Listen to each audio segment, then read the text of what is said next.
Welcome back for the second part of this presentation of the exegetical method. There's so much to say and to explain there. I left you middle of the road with these logical processes where you have to use your logic, sometimes moving in a deductive manner from the general to the particular, sometimes inductive manner, moving from a precise situation, identifying a principle or connecting with a general rule. And thank goodness you rarely have to do this in the abstract, because if I say deduction, induction, you'd be kind of scared, right? And you'd rather prefer to listen to the music of logic there.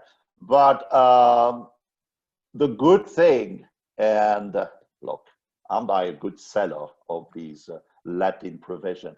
The good thing is these are guideposts on the way that you can use and combine one with the other. Okay, we have a few still to visit. They are listed here on the slide. And are you ready? Let's go. Argument ad inutilitate. Oh, what does that one mean? It means that you want to move away from the idea that language may be superfluous or useless. Words are there in the code for some reason. Always presume that there is a good reason for the legislators to have placed these particular words. And generally, you don't have to worry too much about this, because in the civil law tradition, we don't use too many words, not as many as they do in the common law statute, as you may already have seen in other classes. So to give you an example, according to the law of succession, an unworthy heir cannot inherit. When is it that you are unworthy of inheriting? It is typically when you have been intentionally causing the death of the decedent. And you have this provision in the Louisiana Code saying that a successor shall not be declared unworthy if he proves reconciliation with or forgiveness with the decedent. Okay, so if you made peace with the decedent, you tried to kill him, but he survived, or you obtained the pardon from that person, then you may inherit. But you may say, what is there really a difference? Why did they have reconciliation or forgiveness? You may think it's the same idea behind. You only reconcile if you forgive, okay? But you're not going to assume that reconciliation and forgiveness are the same thing, okay? You may actually receive forgiveness in a letter or in a message or via a third party without any reconciliation to have taken place. Maybe the message of forgiveness will be found later on, okay? So reconciliation is something active, bilateral, and forgiveness may be unilateral. So the moment you see two words that seem to say more or less the same thing, try to see the difference or the nuances that you may have between one and another. Because rarely does the legislature in the civil law jurisdiction use words for nothing. Okay, I'm not saying that it never happens. Look now at Article 189 of our Louisiana Civil Code. You have this proposal: if the husband lived separate and apart from the mother, oh my goodness, separate and apart, it's difficult to find a nuance between these two words, okay? That's a counter example, and this is a case, and it happens from time to time in Louisiana, where we have common law language contamination. In the common law, it's quite common to have two words meaning more or less the same thing. But we will discuss that later on in the context of the common law tradition. I move now to the argument a rubrica, which means actually from the title. You know that statute or acts of the legislature typically have a name or a title. Provisions in the Louisiana Civil Code have individual titles. You should know that the title has no legal value. It's not the law, but nonetheless, you can use it as a clue. It may be indicative of legislative intent. You will rarely now win a case based on the title of a provision or the title of a statute, but combined with other argument, it may help us build a more convincing argument. You then have the argument pro subjecta materia. This final L always comes back. I've deleted it every time, but automatic correction wants to add an L because they don't know Latin. Pro subjecta materia without final L means per subject matter. As the code is a system, as we have viewed in the other units, we may use the location of a provision in this or that part of the code for the sake of interpretation. And I have here a beautiful example, okay? If you look at book 3, that deals with different ways of getting the ownership of things. You have title 1, which is successions. You don't do anything, you inherit and access to ownership. But you may also get this by way of marriage and matrimonial regimes, and that's title 6. Now, in title 6, you have a provision saying that when a spouse dies rich in comparison with the surviving spouse, the surviving spouse is entitled to claim the marital portion from the succession of the deceased spouse. The marital portion is actually 25% of the inheritance. So you have nothing.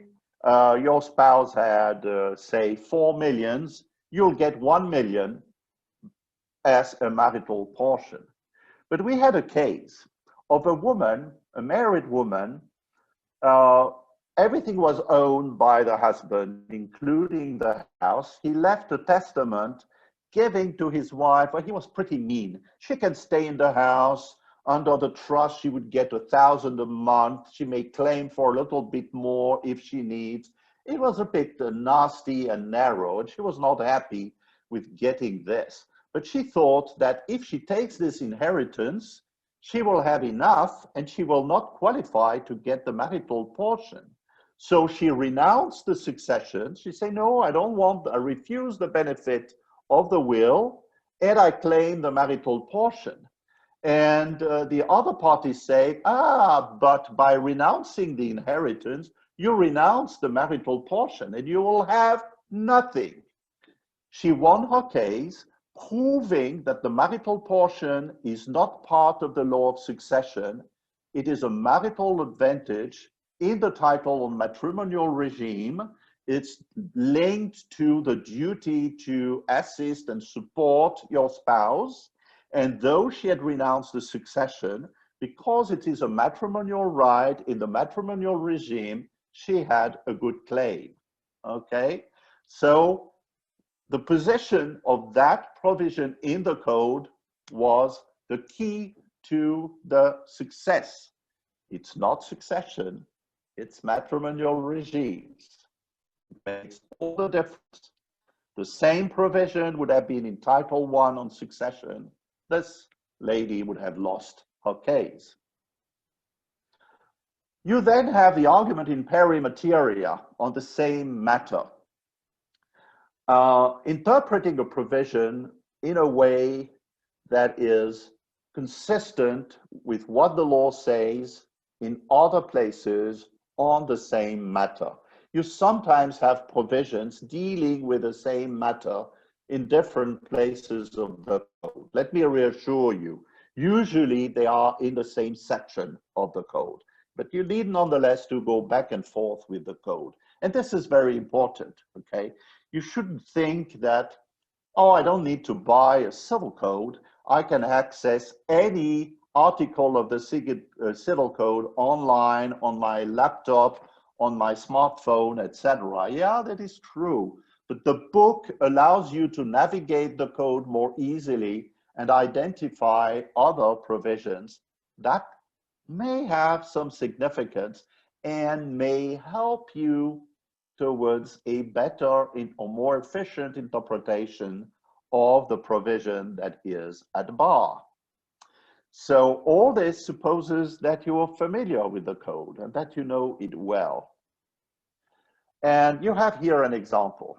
I have here two articles of the code which are way apart from one another. 940 says that an unborn child conceived at the death of the decedent and thereafter born alive shall be considered to exist at the death of the decedent.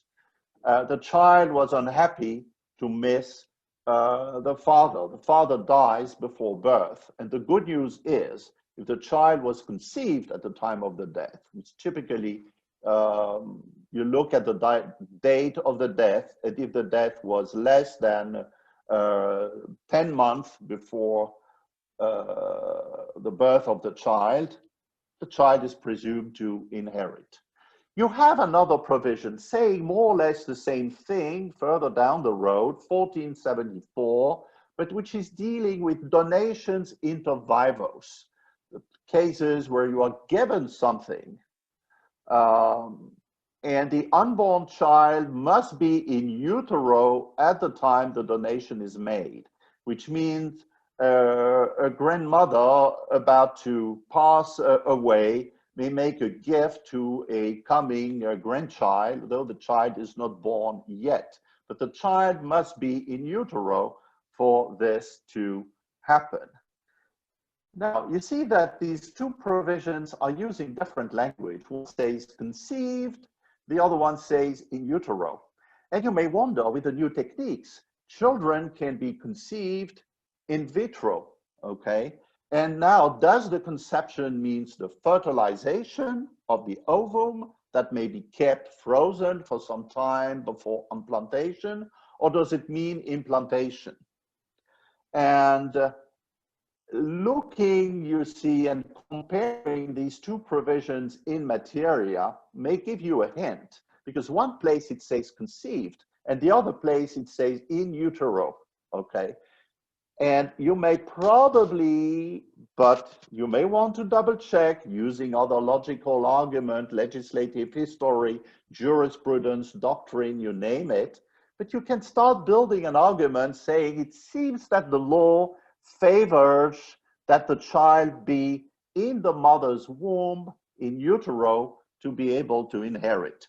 Otherwise, it would be a little bit crazy because, you know, you may have multiple ovums being frozen, you know, being in the fridge for a long time, and these people may get born few years down the line, and it's a little bit upsetting if they come up and say, hey, I want my share in the inheritance. So you may find policy arguments, etc., you know, to that case. But you see, you can work with these words and make a solid argument in pari materia in such a case. I think it's the last one in this long series of Latin term, the argument ejusdem generis, which means of the same kind.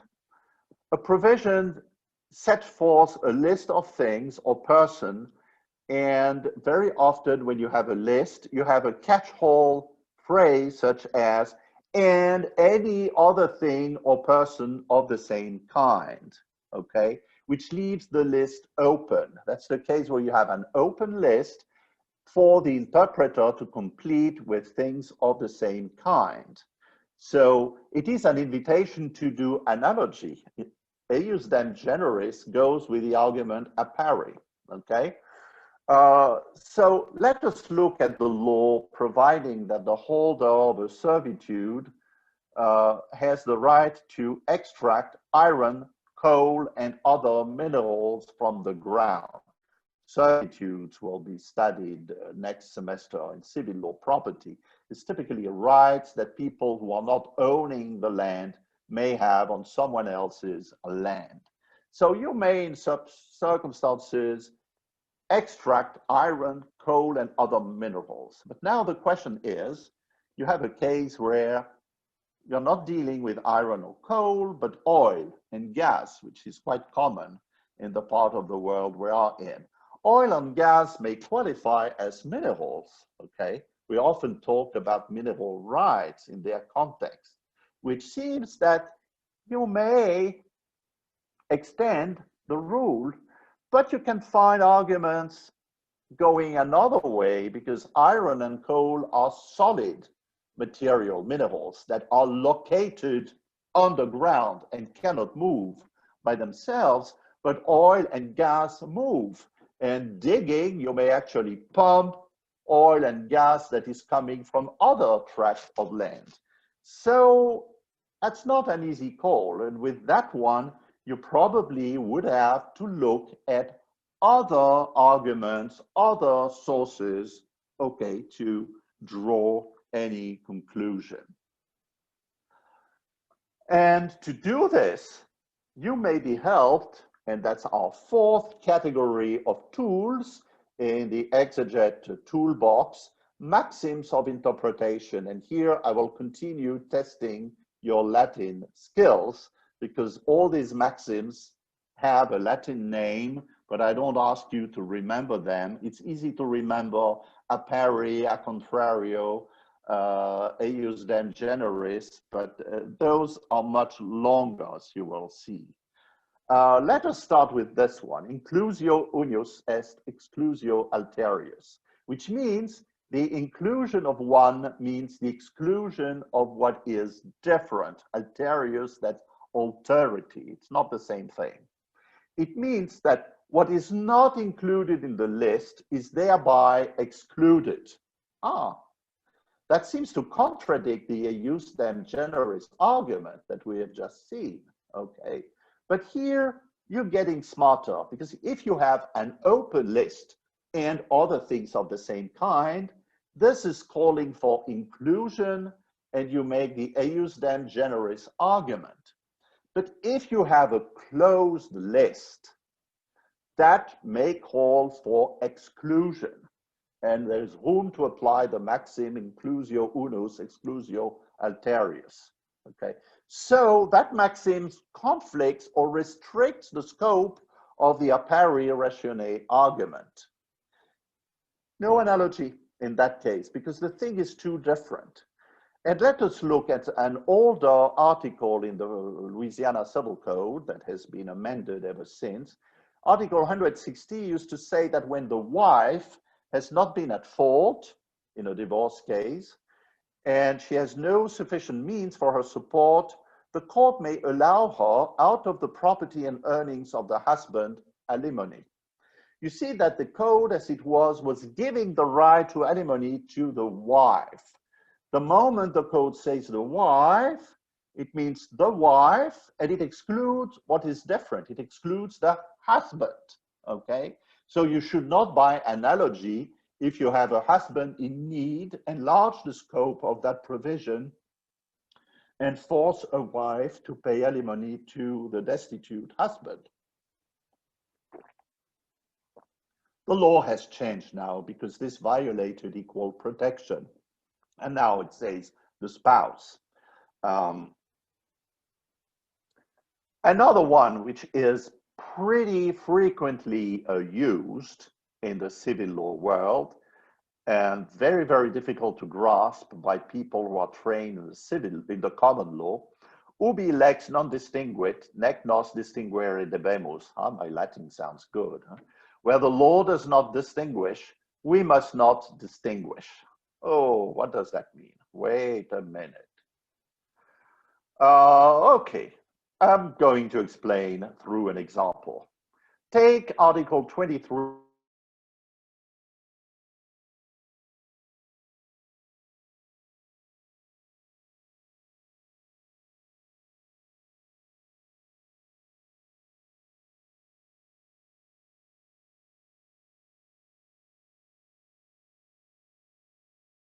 Cause damage.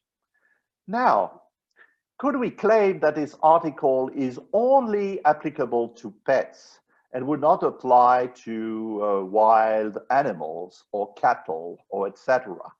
You see that if you make that argument, you restrict the scope of or the meaning of the word animal. Because pets are animal, I agree, but cattle in the fields are also animals, or wild animals, all the same. So it seems that the law here makes no distinction. It uses the generic animal. It doesn't say pets, it doesn't say cattle, animals that you find on the farm, or wild animals, etc. So if you have the generic term, you're not allowed, according to this maxim, to introduce distinctions which would cause restricting the scope of application of the provision. It is a provision that is meant to apply to animals in general, and it's not permissible to the judge legislating from the bench to reduce excessively the scope of that provision. Okay, you see, or could you try to say that you only apply the article for pets that are known to be dangerous or wicked, and they should not be, no. The law has no such distinction, okay? And the civil law is known for the use of generic or general terms. Don't even try to inject distinctions there. Your opponent will throw at you these Latin words and say, hey, you're distinguishing when the law does not distinguish. It is not permissible. Another example. Imagine that the code provides that men and women working for the same employer should receive equal pay for equal work. That is very, very general.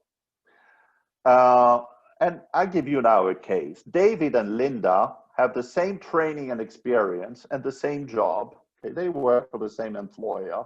They do the same thing, equally qualified.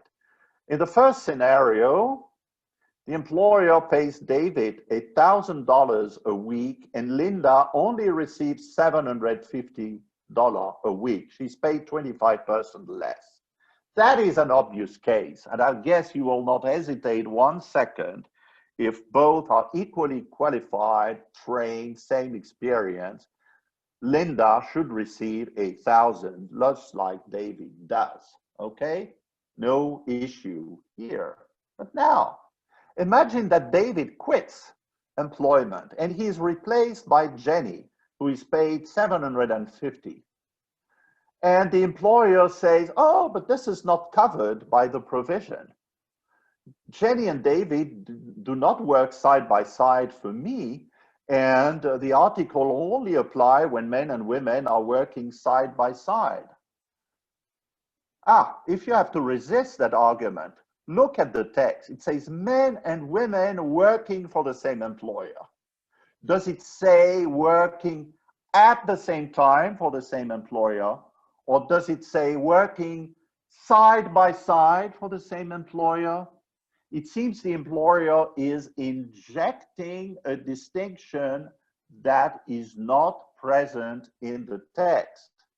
And you can go to the reason, to the spirit of the provision. The spirit of the provision is to eliminate discrimination between men and women. Wouldn't be artificial for employers to sack all men in the position and hire women and pay them less and have only women employed, in the position, and no comparison is possible. You can catch the bad behavior if you can say at least that the immediate predecessor was making more. So you see that you can win a case on the basis of this maxim. And if your opponent is trained in the common law, they won't even have the idea, because in the common law, you distinguish all the time. And here it's counterintuitive for them, because the maxim says, do not distinguish if the distinction is not in the law itself. That's going to make you very strong when you are in practice. That's one of the benefits of studying at LSU, okay? Because you will have heard that maxim, and you may even surprise people in other jurisdictions, outside Louisiana. Whenever you have law written in general terms, try it. You will see. you and send me a card when you win the case, okay? Another maxim says, Exceptio est strictissimae interpretationis. Exceptions are strictly interpreted. You're not going, if a rule is making an exception, to do wild, extensive interpretation by analogy. Okay, to do this, and it takes to use this dear brain of yours, you have to identify the general rule and you have to identify the exception. You have to be good analysts to be a good lawyer, okay? Analyze the text. The text is giving you the answer, just like in Article 1918 of the Louisiana Civil Code. It says that all persons have capacity to contract, which means anyone can contract a sale, contract of insurance, transportation, except unemancipated minors, interdicts, and persons deprived of reason at the time of contracting. Okay, the law wants to protect children, minors of 18. As a rule, they do not have capacity, though there are exceptions. Interdicts are adults who, because of mental or physical infirmity, cannot contract or take care of their affairs, and they are represented by a curator. And also, you want to protect people who sometimes momentarily are deprived of reason at the moment where they made the contract because of abuse of alcohol or substances or a fit or any reason, any cause, depriving you of reason. Now, I'm bringing you a hypothetical scenario. Imagine that in order to escape a major hurricane, and that could be Laura, a panicked 35-year-old person promises to pay $1,500 for a car ride from Lake Charles to Shreveport. Seems a lot of money, okay, for a ride from Lake Charles to Shreveport. But there is the emergency, Laura was building up. The person say, oh my God, I fear for my life. They're talking about this tsunami, which thank goodness did not happen. And then, you arrive there and you're paid maybe half the price and you refuse to pay the rest. And you make the argument that, oh, I was in such panic. I was deprived of reason when I made that contract.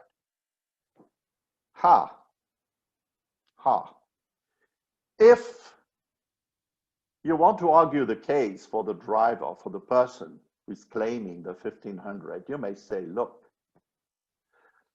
deprived of reason, you may be protected, but this is an exception, okay? The principle or the general rule is that all persons have capacity to contract. You don't deny, young man, that despite your panic, you were someone having capacity. You are not an interdict, okay?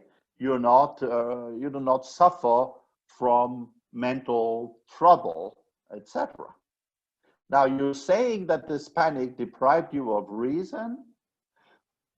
It seems to me that you did good exercise of reason, and spending all the money you have on you or you believe you have on an account is not unreasonable in the circumstances to get out of harm's way, okay? So you see that courts are invited by this argument to look with a restrictive eye to this exception to capacity. If you want to claim that you're not bound by the contract because you were deprived of reason at the time of contracting, you must have a very strong argument. And it's unlikely that you will prosper in the present case. So you see that these maxims are very powerful because sometimes on the basis of just using one of these maxims, you may win or lose your case, depending on which side you are. Another one is specialia generalibus derogant. Special provisions derogate from general provisions. So they displace the general provisions and they apply. Okay, typically, in a civil law jurisdiction. The civil code makes general provision that can cover all possible situations, and the revised statutes of specialized legislation contain special provision that apply to much more narrow circumstances. So if your situation falls within or inside the scope of the special provision, the special provision is going to control. You apply the revised statutes and you forget about the civil code, at least for that present case.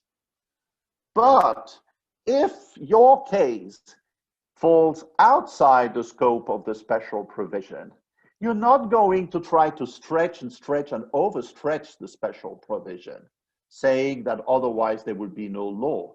It's not what you do.